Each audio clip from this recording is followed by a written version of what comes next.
Hello, welcome to this Lonely Londoners Lit in Colour Pioneers event.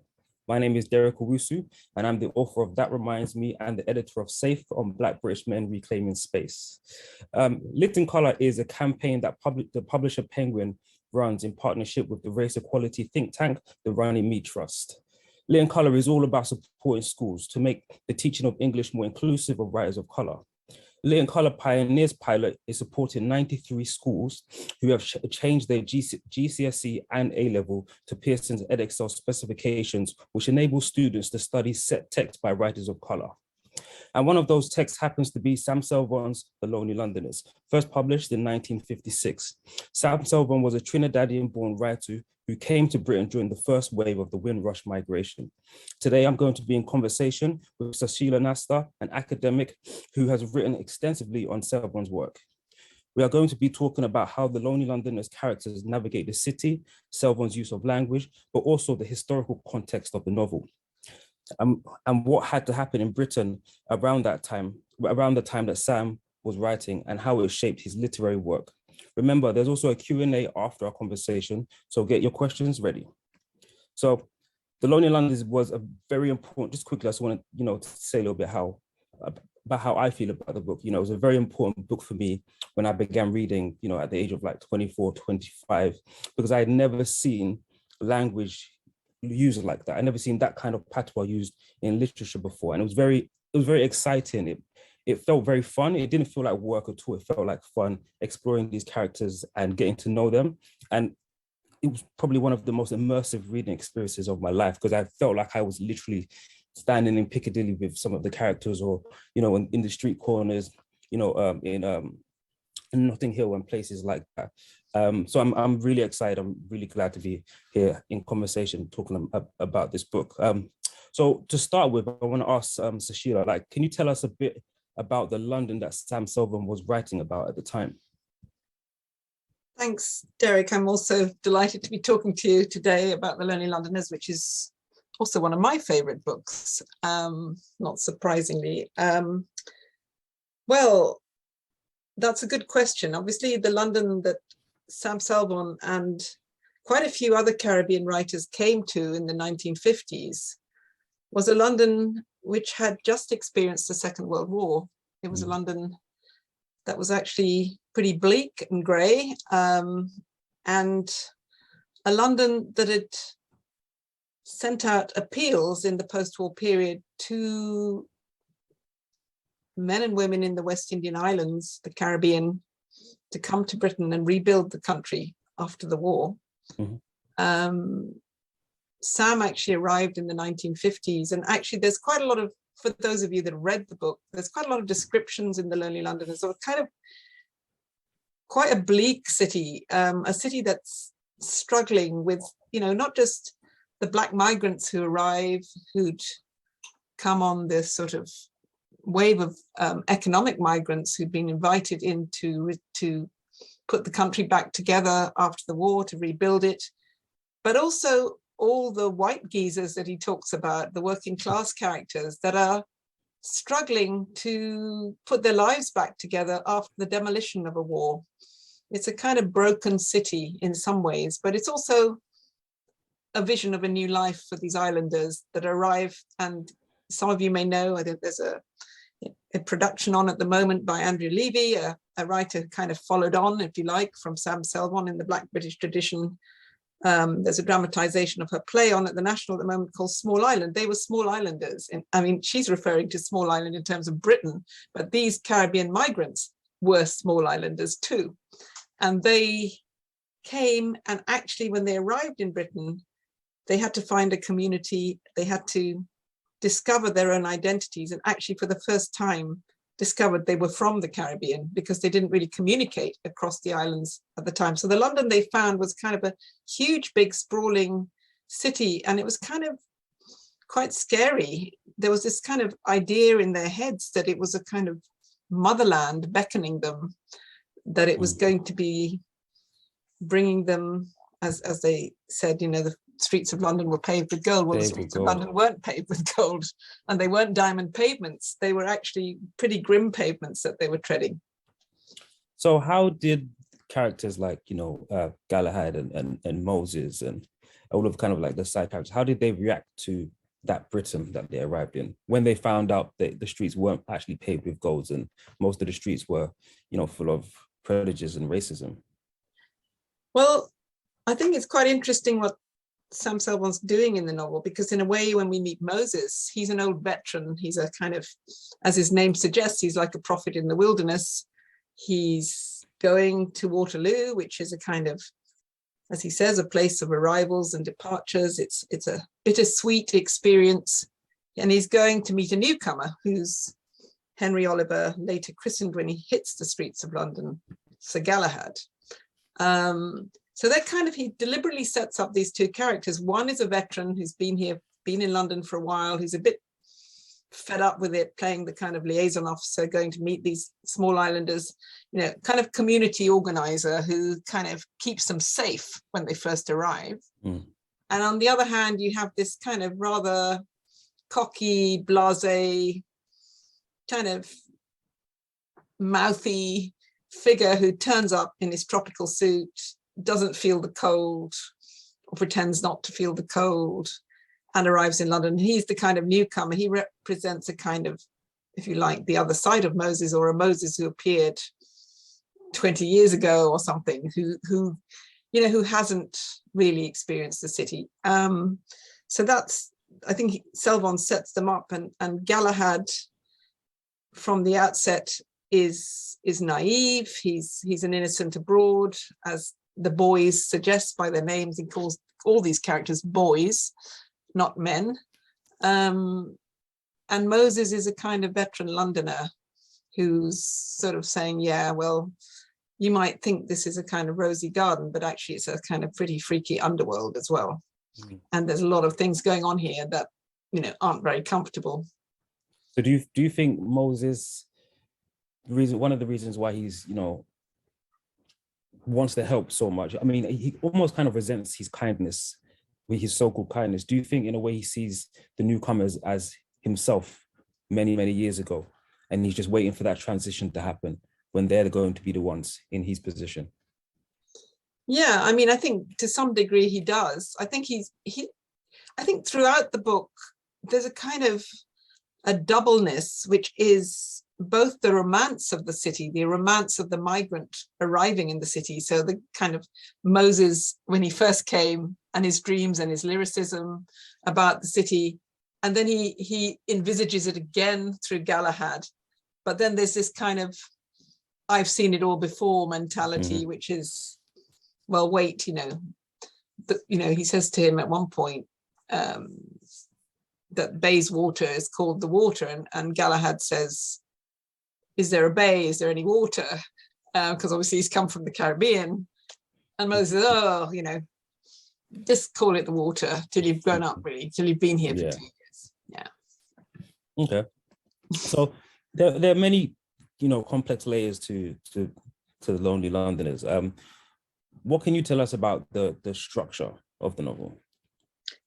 Well, there's lots been written about it, and it can be read in all kinds of ways. I think it's, on the one hand, it's a straight novel, realist novel of migration. It's about migrants, a particular generation of migrants in the 1950s, the Windrush generation, as they're sometimes known, and you've seen all about that in the news, arriving in Britain and making their way in the city. So when it first came out, it was read as a sort of social documentary of West Indian manners, which was a really poor reading of it, actually. The whole humorous faux pas of the West Indian migrant abroad. And so the structure there was all these comic episodes layered upon each other. Another way of reading it, and structurally reading it, as an epic, is kind of like an epic, but also a mock epic with all these kind of mythological characters. So Selvon is deliberately both trying to create the city through a newly formed Black language, making the city part of those characters' life experience, so it belongs to them, because they arrive and it's an alien place and they make it theirs by naming it. Yeah. Um, Would you call the city a character in itself? Yeah, he makes the city. I think it. You know, I think I've written about this at one point, that he creates a black city of words, and I think he does, because the words are tossed around by the characters. They are the structure. It's the words make the book. The words move the stories along. I mean, there is no plot, so to speak. There's no beginning or end. It's a cyclical structure. So there's all these migrants coming, and you imagine, you know, Galahad arrives. It's just one scene, but you imagine we know there's many, many more similar figures arriving and leaving. And you know, Selvon highlights that by, you know, the reporter at the beginning of the book saying, "Oh, you're one of the migrants who've arrived. Let's take a story about you in Tanti to Toroy." You know, and it's not just you, it's your whole family. So yes, they're all coming to Britain and they're going to take over the country, and, you know, kind of stereotype. He's taking the mickey out of all of that. But so that's another way, the sort of sorry, I've gone off the epic, but the epic side of it is Moses as a kind of prophet, Galahad, who's a kind of, for those who I'm sure you all know about King Arthur and the Round Table, but anyway, the idea of, you know, so Galahad as one of the knights, if you like, mock epic knights of the Round Table, who's kind of deflated in the city. He's not a gallant knight in the end. He's kind of demolished by the city in many ways. On the other hand, he stays cocky. He inflates himself all the time. He has to deal with issues of race. And then there's Bart, you know, who has to keep chasing his girl Beatrice, who's from sort of, also reflects on another underworld, which is in literature. So Selvon that's Dante. You know, he's got layer upon layer upon layer, but it reads as a kind of simple, funny series of episodic stories which draw on, which is another structural device, Trinidadian calypso and political satire. And so that's going on as well. And they, if you look at them, they kind of read as little episodes in themselves, whether you have, you know, the scene with the pigeon, the scene with the seagull, the scene at the employment exchange with Galahad before he goes. The first times he feels cold is when he stares at the sun and he suddenly realizes the sun isn't like the sun in Trinidad, and he doesn't know how to describe it. He says it's like a four-stripe orange, you know, but it's not giving any heat. It's the kind of complete alienation. And then I guess structurally too, it's a bigger story about solitude and loneliness, and the fact that, you know, these migrants are in a kind of halfway house between making Britain their home and having left the Caribbean. So there's, I think, and then, you know, on another level, it's also a modernist novel, you know. Yeah. I mean, speaking of kind of loneliness, can you tell us about Selvon's use of language to convey his characters' relationships, you know, their thoughts and their feelings?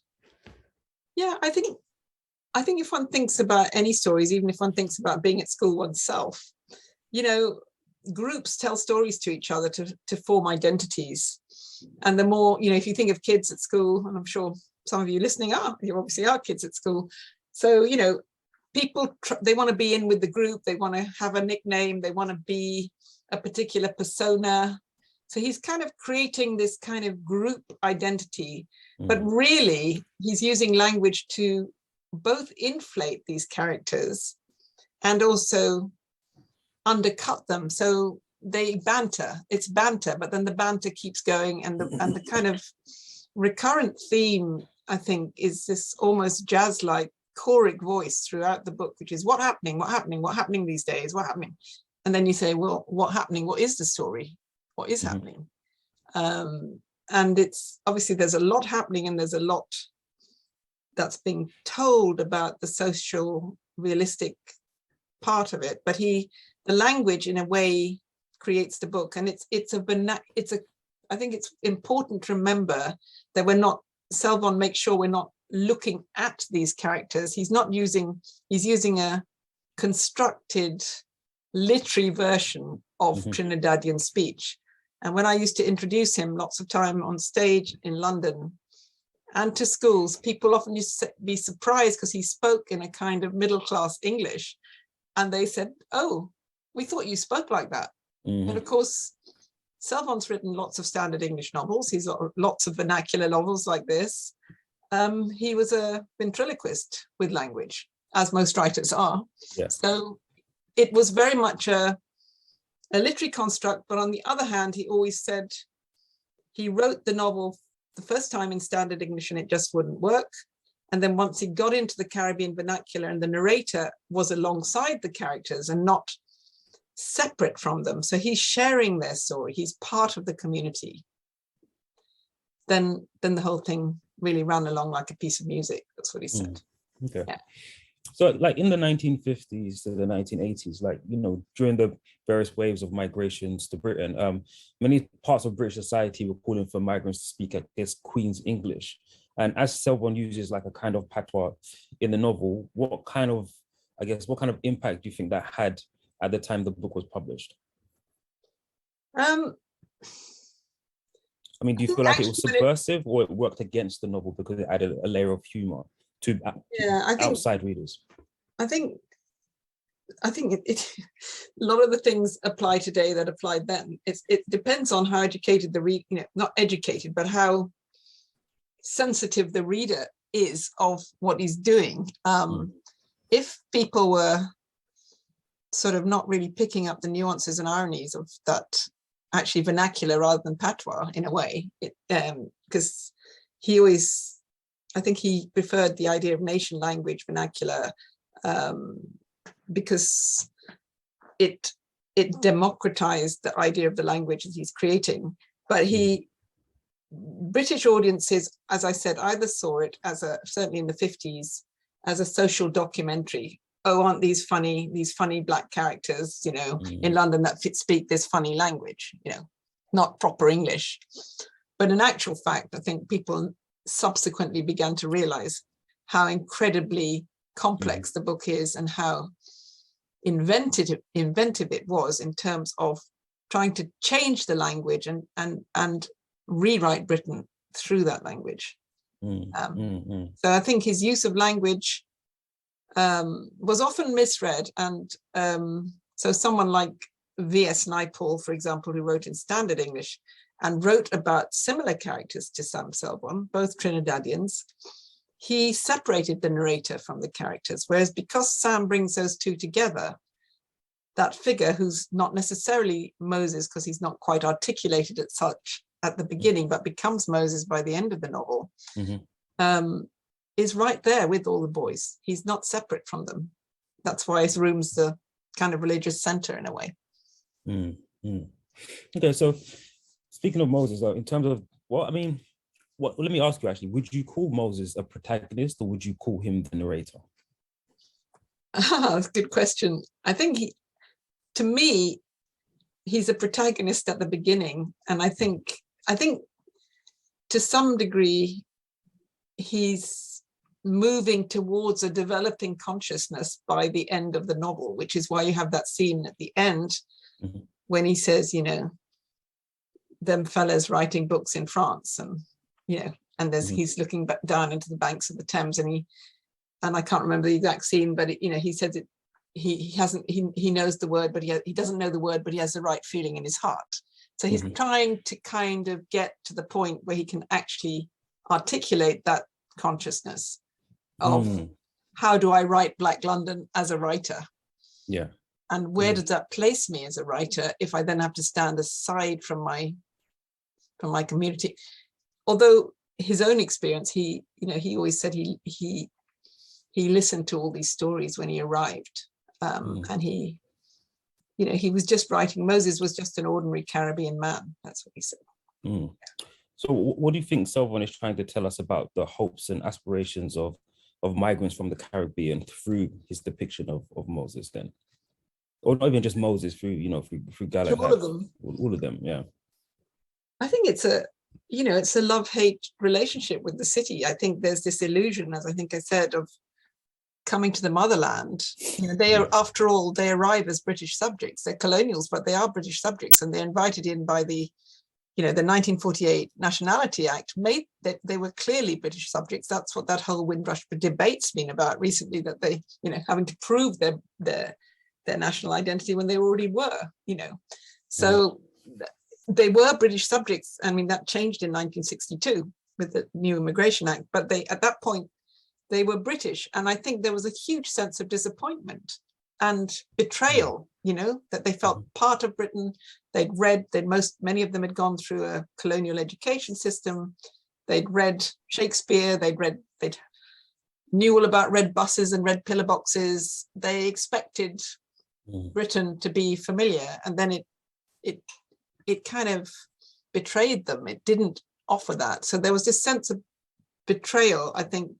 But I think also in terms of someone like Galahad and the more positive sides of Moses, for instance, that whole bit in the book where you have, you know, Kensington Gardens and Hyde Park and the kind of romance of the city in the summer and the trees beginning to put on leaves again and all of that. You have this idea of rebirth, remaking the city, transforming the city with Black lives that he's bringing to birth. Yeah. So can you speak to the kind of hierarchy between, you know, the Caribbean migrants? So, for example, you've got Five Park Midnight, then you've got Bart, and then you've got Cap. There seems to be an internal hierarchy that doesn't even care about, I guess, you know, the racism that surrounds them in their own world. Can you tell us a little bit about that? Yeah, I mean, I think as I was saying, there's this kind of a cohesion of the group which makes them feel more secure. So within that, they create their own identity. So as you say, each character is defined in a particular way. You know, Cap seems to get away with everything. He's always smiling his big smile. He's also Nigerian, of course. He's, you know, so he's, if you think about that cohesion of that group of Black migrants, they're almost christened a Black community when they arrive in Britain, because some are from the Caribbean and Cap's from Nigeria originally. So, you know, it's the beginning of the Afro-Caribbean community as well in London. But also each one is defined by a little story, by, you know, an element like big city who can't, you know, who, as his name suggests, he's part of the big city, but he can't fill up the football pools, you know, he can't fill up the forms. Harris, who's always carrying the Times under his, you know, under his arm. Each character is quite carefully depicted, and there is a hierarchy, I think, and I think Selvon to some extent is kind of mocking, as a writer, is also mocking some of those figures and critiquing their behavior, even as Black men in the city. Okay. So in terms of like this narrative devices that Selvon uses, you know, towards the later part of the book, there is a quite, I think it's maybe a 10-page stream of consciousness that he employs. Can you talk a little bit about why maybe he decided to use that narrative device in that particular time? I don't know why he did it, but I mean, it's very much, it's actually all one sentence, I think, almost. It's it is, yeah. Quite amazing. And it is a stream of consciousness. It's almost an epiphany. You know, it's a kind of a lyrical poem to London. But actually it's typical of the whole novel in a sense, because it reads as this wonderful sense of rebirth, transformation. You know, we're coasting along in this wonderful park on a summer's evening, but also it's again like this kind of underworld. It's full of kind of pimps and prostitutes and drugs and Black, you know, it looks like these Black, fairly misogynistic men are all chasing after what he calls white pussy and after white women, but it's all kind of very denigrating. It reflects back on these Black men. It's also about white women fetishizing, you know, the Black body. And it's also about a whole element of repressed sexuality after the war in British society, that somehow this kind of, it's almost like a weird kind of playground going on underneath this beautiful moment on a summer's night, which of course, as we all know, on a lovely summer's evening, you go out in the park, everybody's, you know, sunbathing. There is all this kind of sudden air of freedom in a way, liberation of the body. So I think Sam is quite sensitive to all of that. in that passage, and it's not immediately apparent. But apart from that, it's a wonderful piece of writing, and it reflects his kind of reading of people like James Joyce, who also wrote, in Portrait of an Artist as a Young Man, this kind of stream of consciousness style, and the influence of the modernists, the Euro-American modernists on his writing, and his kind of intertextuality throughout the book, despite this apparently simple voice. Do you feel like Selvon needed to kind of flex his literary muscles in that way in order to be taken seriously by, I guess, like the literati of the time? I don't think that's what he was doing, but maybe, and certainly people didn't read it.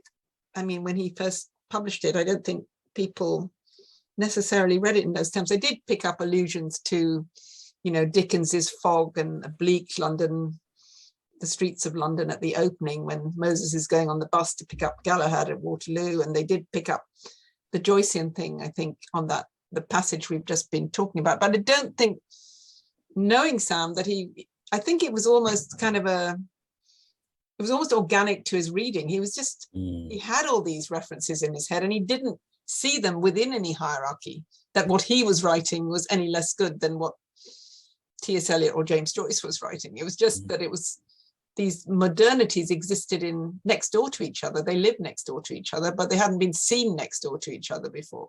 Okay, yeah. That makes sense. It does make sense. It's very nicely put. So what can you tell us about the female characters in Lonely London? Like, one of my favorite characters is Tanti. Her whole kind of bit is just hilarious and it's very endearing.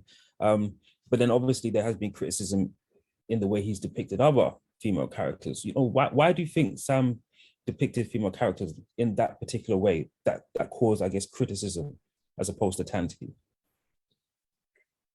Yeah, well, I think that's difficult. I mean, I've always found it difficult as a critic, as a female critic, talking about Sam. And I know there was certainly an event in London in the 1980s when he got off the plane and I met him, and he was reading from some people see it as a sequel, but anyway, he's a kind of follow-up to Lonely London. This is his next novel called Moses Ascending, when Moses becomes a writer and lives in an attic rather than a basement, sort of literally going up in the world.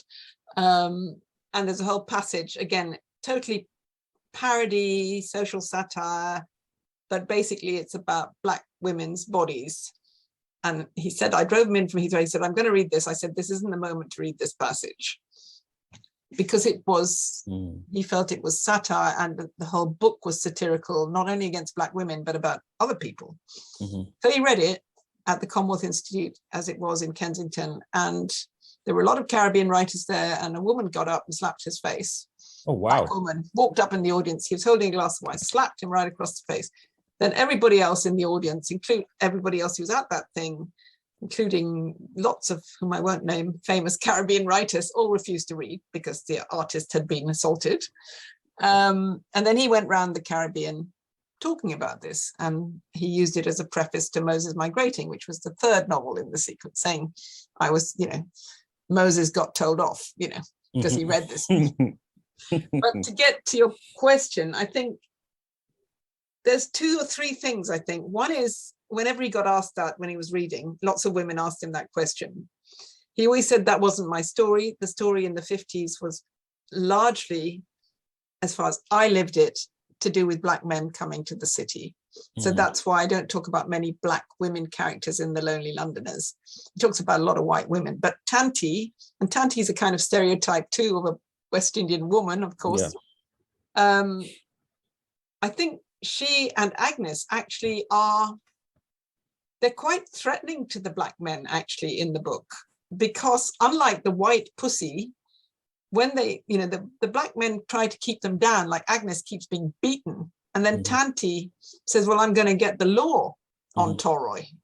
I'm going to get him into trouble if he carries on doing this. So there's kind of assertion, but also I think the idea, with Tanti is also that idea which the poet Louise Bennett once said of kind of bringing the culture of food, keeping these Black boys in their place. After all, they're misbehaving, so she tells them off, you know. And she makes that shop, you know, there's a shop on the Harrow Road. She wants to get lots of West Indian food into the shop so she can cook in as proper West Indian style, you know.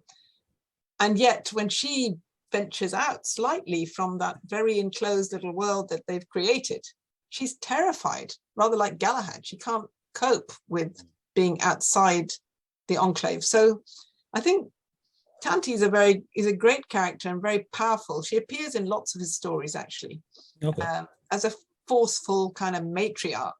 Do you think it ever veers towards Mammy territory? No, I don't think so. But I know what you mean, and I think the whole thing about sexuality, the way he portrays gender and sexuality, is very, very complex. And I've been trying to think about it myself. I think with the Black men, it's a lot to do with the objectification of their Blackness within the city, which then forces them into a defensive posture. So, you know, there's that very, very striking scene with Galahad when he confronts the color black, you know, and he's just been out with his date. And then the kid sees him, and the kid a white kid sees him, and the baby's never seen a black man before, and he's just being nice to the kid, and then he jumps back and he goes home and he looks at his hand and he says, "It's you that's causing all this botheration, not me, the color black." But it's also that in relation to sexuality, that there's kind of thing about Black men, and Black men are going to behave in this sort of particular way that's been stereotyped by colonialism and empire, and you know, and then that's what I mean. You have various scenes with pimps and prostitutes, and you know, Moses plays on that sexuality. You know, there's one scene where he's taken into a white woman's flat because the partner of the white woman wants to watch him in bed with her, you know, as a kind of scenic film sort of pleasurable experience. So there's all this, he's playing with that sexuality. I think there aren't enough women. I think, you know, I feel, well, I don't know. I mean, if he was here today and he was writing it now in London, he'd write a different book, but he always said it wasn't his story to write. It was the story of Carol Phillips or the later generation who followed on to write that story. And actually, if you read Andrew Salkey or you read George Lamming or you read any of that group, I think Andrew Salkey does deal much better with women in a way. And some of the students listening today may want to read some of these other writers, but Sam's not unusual in terms of portraying West Indian men of that generation like that. So do you feel that, you know, I mean, I've had this discussion with people before, and, you know, a lot of the time when I'm speaking to guys about it in particular, they will say that, well, he was writing about that particular time, he was writing about those particular people. We can't expect him to be writing about women in the way that we would write about women now. And then, of course, some people will just say, well, no, you know, there is a standard of decency that exists within people that should have been depicted in the book, but it's not, you know. And for example, Moses is character who you start to build an affinity towards, but that kind of lessens after the events where he plays a joke and he's laughing about the wife being beaten. Yeah, you know, it kind of diminishes his character a little bit. How do you see that? You mean when he's talking about Agnes? Yes, Agnes. Yeah. I think he's,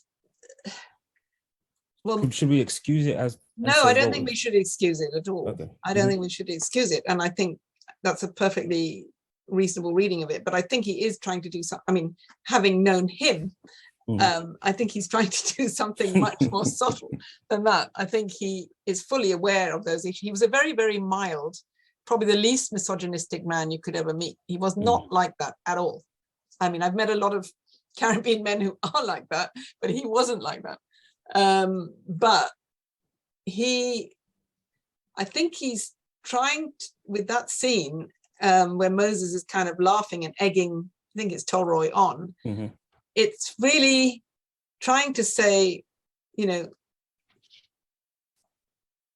you are so insecure that you are imagining that your Black wife is also going wild in this sexual playground that we're all, you know, living in, and you have to, and he's trying to play a little game to get Toroyd to control her, but in fact, as Tanti shows, Agnes isn't controlled, and she goes to live with Tanti and escapes from him.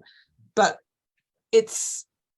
I think it's dodgy. A lot of it is quite difficult ground, and it's certainly would be quite difficult to explain in terms of today's readings of how gender, how women, and actually how Black sexualities and masculinities should be represented. But it's, I think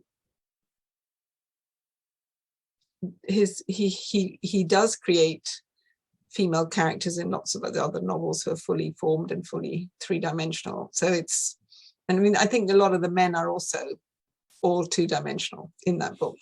Yes, I was just about to say, you know, a lot of women had problems with the way he depicted them. I personally had an issue with the way he depicted Cap, the Nigerian character. Yeah. And I remember speaking to some of my friends about it and saying, look at the way he's depicting, you know, West Africans. And they would just, and my friends turned around and said to me, don't we joke with each other like that? Don't we make fun of each other like that as well? I was like, well, okay, yeah, I guess maybe. So I wanted to ask, why do you think that Selvon decided to, you know, have Cap as a character in the book? Because he could have just had only Caribbean characters. Why did he introduce a West African one? Well, he always said, he always said to me when he came, you know, if you weren't Black, if you weren't white, you were Black, and it didn't matter where you came from. As he hit London. So whether you came from Jamaica, whether you came from Trinidad, whether you came from Africa, actually whether you came from India, you were still Black in the eyes of the white population. And I think that the reason Cap's there is really because there were lots of students like Cap in London, and I think that he came into contact with them. I think he met them when he first stayed in the hostel with Lamming on Exhibition Road. But also to show this wider and growing Black community that was developing in London. So I think in a way it was kind of just symbolic of what was happening more broadly. Yeah. Okay, thank you. Okay, so now we're going to open up the floor for some questions. You have one coming already, actually. It is, you know, can you tell us about the spaces Selvon writes about? So Waterloo, Hyde Park, Chelsea, Nelson Column, in Trafalgar Square. Why does he choose these particular spaces to write about? I think because they're so iconic of the city, for one thing. Also, of course, I mean, the first bit, obviously Waterloo was the main station that people on the boats used to come in to from Southampton. They used to come on a boat to Southampton, then they used to come on the boat train into Waterloo. It's where there's so many pictures. If you started to research West Indian migration into Britain or Caribbean migration into Britain, you see hundreds of pictures of that station. So I think, and then he chooses places like Piccadilly or Trafalgar Square because, you know, I think there's one moment in the book where Galahad almost says, my God, Charing Cross, I'm here, London, center of the world. It's the names, it's almost like the Monopoly board, you know, you've heard all these names, but, you know, and now I'm here, but am I here, you know, and there's almost that moment. Anticlimactic, isn't it? Yeah. Okay, so another question we have here. Do the narratives imbued in historic statues like Nelson's columns, for instance, challenge the narrative Selvon is evoking in terms of Britain's imperial legacy? I think so, to some extent. Yeah, I mean, I think he's trying to show a different side of the story of you know, things like the battle, you know, Nelson and the kind of imperial history, which of course all these colonials know, and he's trying to subvert. Well, as I said, it's a kind of mythical text, so he's trying to create a new series of myths, series of mythical stories. Yeah. Well, I've got just another question quickly as well. Do you think that him, I guess, kind of including the darker side of London life when it came to the Caribbean immigrants was his way of trying to introduce a fairness in the narrative, the same way Achebe does in Things Fall Apart, kind of like, it's not just these people who are wicked, we have our wickedness too. Yeah. Yeah, I think very much so, which is why there's a critique in a way. I mean, he's critiquing that sort of, even though he's giving you an interpretation as to why these black men are chasing white pussy, he's also critiquing that behavior as being shallow and empty, and it doesn't, they're not really getting anything out of it. It's just a big chase, So I think, yeah, he is showing that, and that's why he's sort of jokingly saying to Galahad, "You behave. Don't give us a bad reputation."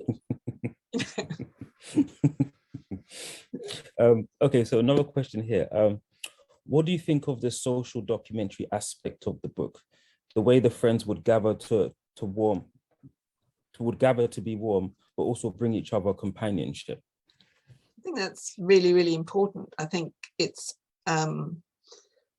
as I said, it's the stories they tell each other, the ballads as they're called, which is a term that both suggests calypso and the political satire, which I've already mentioned, that these boys bring to London from Trinidad.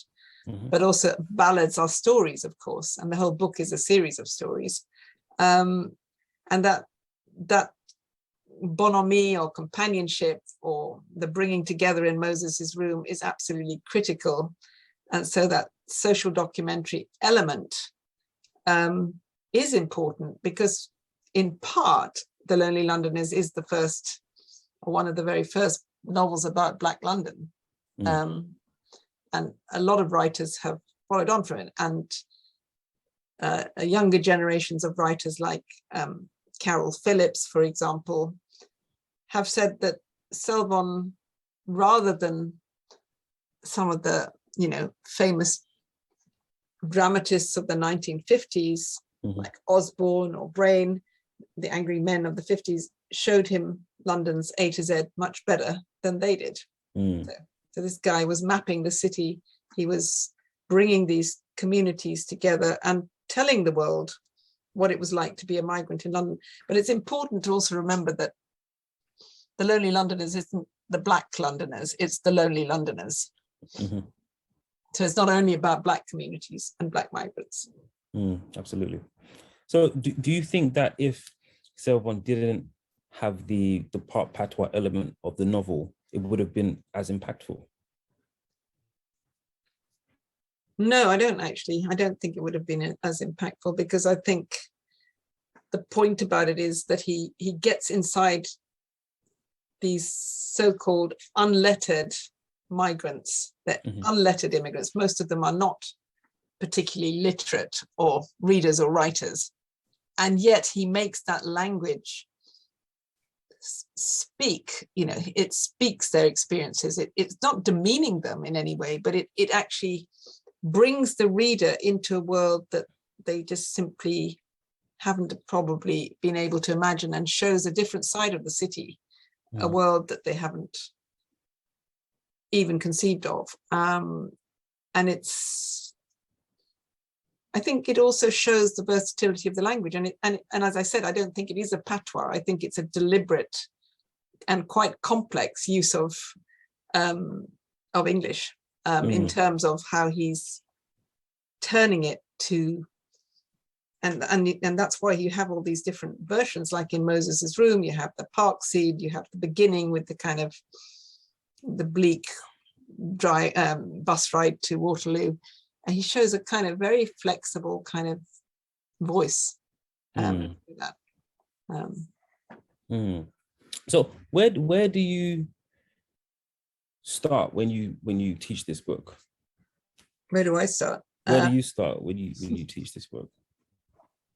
I think I start with language. I start with the fact that he's creating a city of words, that he's building a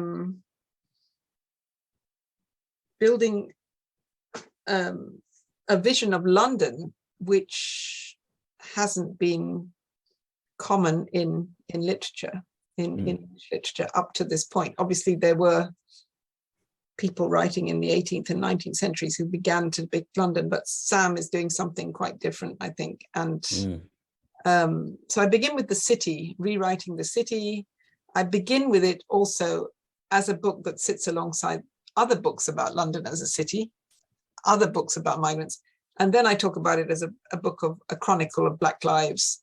Because if you start off by only talking about it as a chronicle of Black history and Black lives, it kind of limits it. And it's not only that, it's many other things as well, but it is that too, and it does that extremely well.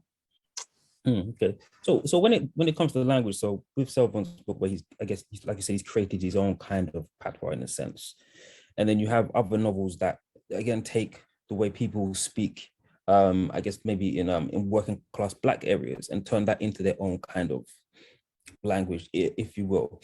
Often the two are not received in the same way. Do you know what it is that would make a Selvon's novel more, I guess, more well received than another one that was using vernacular that people would associate with kind of the streets, in a sense? Although Selvon's obviously language sort of grime, you mean sort of grime fiction? Yeah.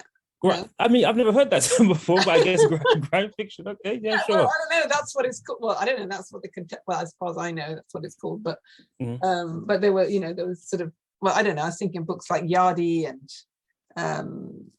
Yes, yeah, Yardi is a good example, actually. Yeah.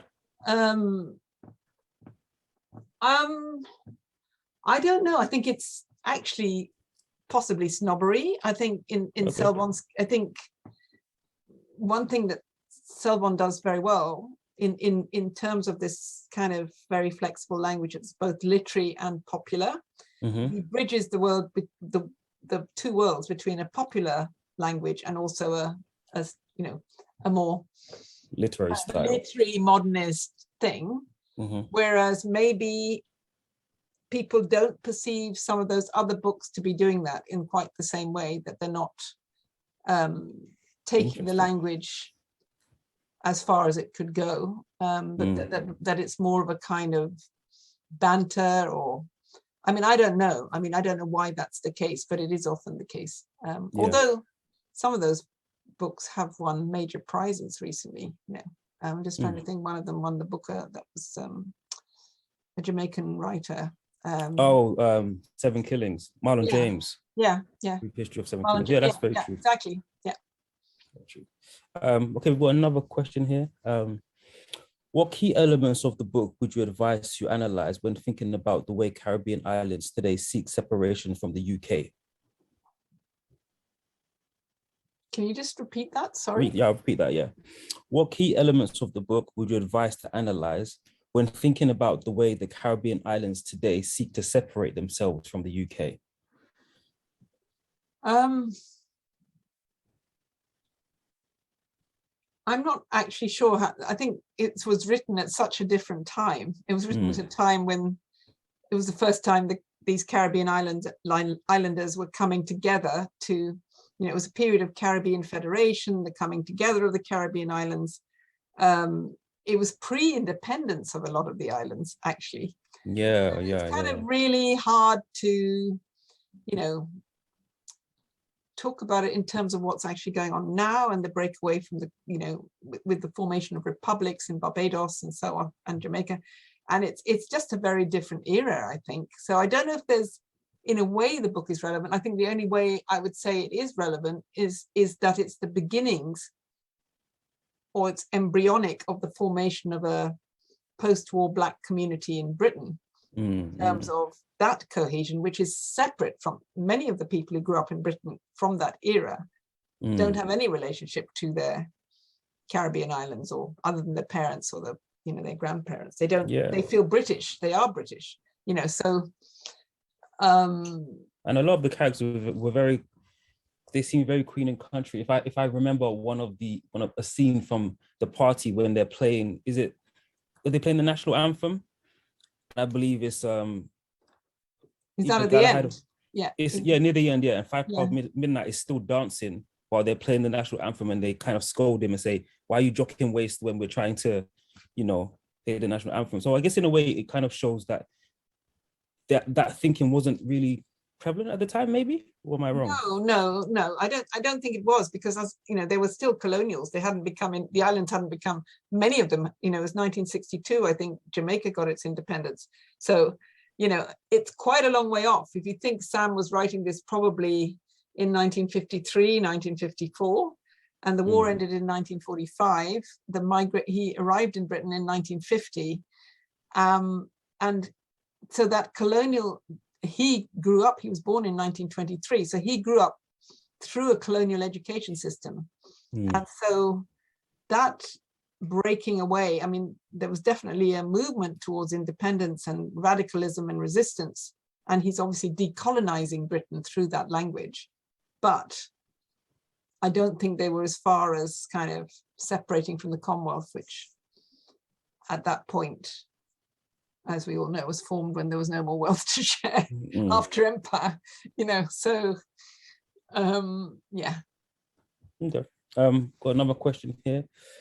What are the differences between Trinidadian and Jamaican vernacular or rhythms of speech? Well, I don't know, because I'm not Trinidadian or Jamaican to give you or a linguist, but just, I mean, I think the Trinidadian, I mean, the way Sam spoke and the way he writes is definitely Trinidadian. People always usually describe it as kind of a sing-songy accent. Yeah. And it's also, as I keep saying, is a kind of calypso, and I don't know if, you know, I should explain that, but it obviously calypso in the Caribbean, especially in Trinidad, and it's used obviously in carnival very often now, is a very distinct form of verse and lyrics to songs, but they were definitely always double-edged, you know, taking the piss basically out of something. So, and the Jamaican vernacular is quite different, I think, in sound from Trinidad. But I think what he's doing in The Lonely Londoners is kind of beginning to merge this voice, which of course now is very much there's definitely a Black London vernacular, which is different. But again, I'm sure it varies according to the different communities it's emanating from, you know. Very, very true. So another question, do you think Sam wrote in a manner where he expected readers to be bothered by the way he represented Black women? No, I don't. I think he didn't. I think at the time he wrote, he was just trying to document this kind of arrival of that group of migrants, immigrants, as he saw them. In a novel that follows in 1968 called The Housing Lark, there are a lot of women characters. And those of you that are interested, female Black characters, again, there's this kind of tension between the slightly misogynistic attitudes of the men and the women, but they're far more women and they're far more vocal. And it's a very different kind of engagement. So I don't think he did, no. I mean, every time I ever heard him answer a question like that, I don't think so. He wasn't worried about getting cancelled when he was writing The Lonely Londoners, was he? Okay, we've got another question here. We find out that Moses has been in London for 10 years, but still has so little. What does this tell us about the migrants? Did they survive but not thrive? Well, I think I guess there are lots of different migrants he's talking about a particular working class community, and we know that communities survived and indeed thrived, and been abused in lots of ways by the British, the subsequent governments in this country. Most recently in the Windrush scandal, where many people who came, were suddenly asked to prove their credentials, to find passports which they didn't have, because they would have had them automatically as colonial subjects. They wouldn't necessarily have applied for a passport. And there's been a big mess in 2018 onwards, which was the 70th anniversary of Windrush, which was the boat that purportedly brought so many migrants to Britain, but actually that's a myth as well. But I think so many Caribbean migrants have built this country. The NHS is built on a lot of West Indian nurses, there's so many doctors, there's so many, professionals in all kinds of different aspects of British life. I mean, they are part of what made Britain post-war. They are British and they are very much part of the community. So I would say, yes, they have thrived. And if you just look at what's going on in terms of the literary and cultural fields at the moment, you can see how much they've thrived, apart from in the, the medical professions and everything else. Okay, cool, thank you. I think this will probably be our last question. And it says, also a question for me.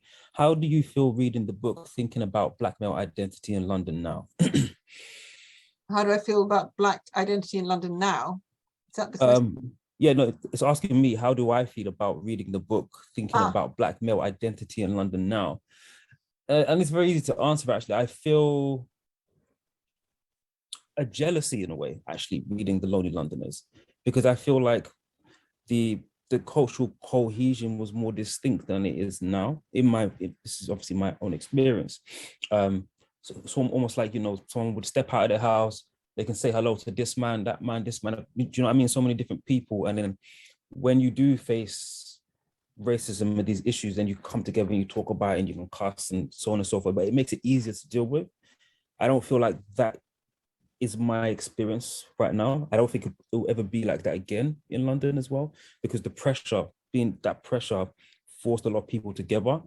For example, there's no like Black areas in London now at all. Do you know what I mean? Oh, am I wrong? Am I wrong about that? So yeah, that's how I see it. Yeah, I do feel kind of jealousy about their connectedness and how close and supportive they were, because it just doesn't feel like that anymore. But I may be wrong. This is just my experience.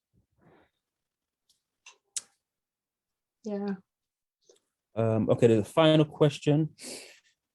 Winston Churchill said the empires of the future will be the empires of the mind. Do you think Selvon portrays this through his characters or challenges this?